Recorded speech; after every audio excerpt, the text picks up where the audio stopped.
All right, so we're doing a road test. Dad's gonna get us out on the road here to try out the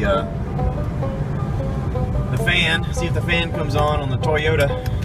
I gotta get some miles and some stress on it. Turn the AC on so I can also push the limits here. But we're gonna take it out on the road and just do a loop around. See if we can get this thing turned on and get the heat going. And if not, if it's good, then we'll call it good. But Dad seems to think that it may be the fan going out. When I stopped yesterday, when I came off the ramp and stopped at a red light, it heated right up. Generally, that's a pretty good sign of this being a fan going out. This car has two fans. When we stopped on the side of the road yesterday, after it got hot coming down, I heard the fan running, but I didn't actually look, and it occurred to me after I got to Josh's house, well, maybe one fan was running, maybe one fan wasn't. So I brought it in his garage this morning, and we kind of revved the motor and let it idle, sitting still.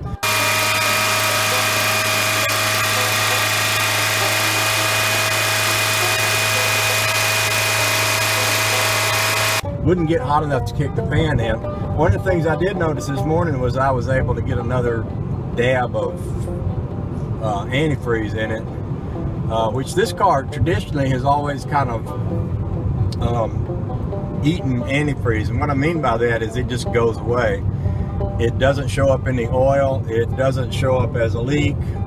There's no real logical reason why the antifreeze goes away or where it's going. I've actually had the head gasket redone on this one, and water pump changed, and just a whole lot of antifreeze related repairs done, none of which have really fixed it. It's just been one of those problems. Honey Baby actually had this car get hot on her a couple years ago, and then that's the point where we did the new head gasket and had the head shaved and all that fun stuff. However, generally when I'm traveling much, I just carry a little antifreeze in the back there and throw a little extra in along the way. But I did notice we put a little more in here today. So far it hasn't gotten hot enough to make a temperature gauge rise. Now keep in mind that we were driving it on the interstate with the overdrive lockout and pulling a trailer and running the air conditioner. So we had pretty much maximum stress on here. But I did notice after that, that gauge, temperature gauge, would tend to fluctuate based on whether or not I had this in, you know, kicked down into the lower gear. So far this morning it hasn't done anything. Now another thing about these cars, you like it when I just talk all the time, don't you? It's fine. Another thing about these cars is that I'm sure that everything is electronically controlled, which means that it could be something as simple as an electronic sending unit that is causing the thermostat to be closed when it should be open or something like that. I'll stop talking now. We're gonna go north or south? We're gonna go south. All right, so we're on the interstate and we're cranking her up. We got the AC on and we're at highway speed, overdrive, and 70 miles an hour. 70 miles an hour. With a trailer. Keep an eye on the thing here. Yeah, trailer in tow.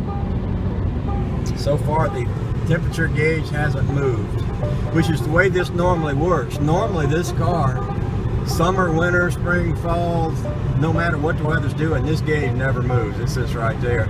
Yesterday I'd be driving along, well, not exactly like this, because see, with the overdrive out, you can hear the go to the next gear. And on level ground I can get away with this, but I'm going up through the mountains of Pennsylvania, I can't. But yesterday, every time that would kick down, that gauge would go up, just like that. Today, not happening, which is good, except that we don't know what the problem was yesterday.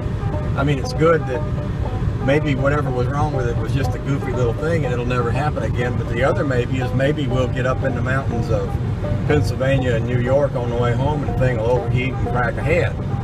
Dang, I say.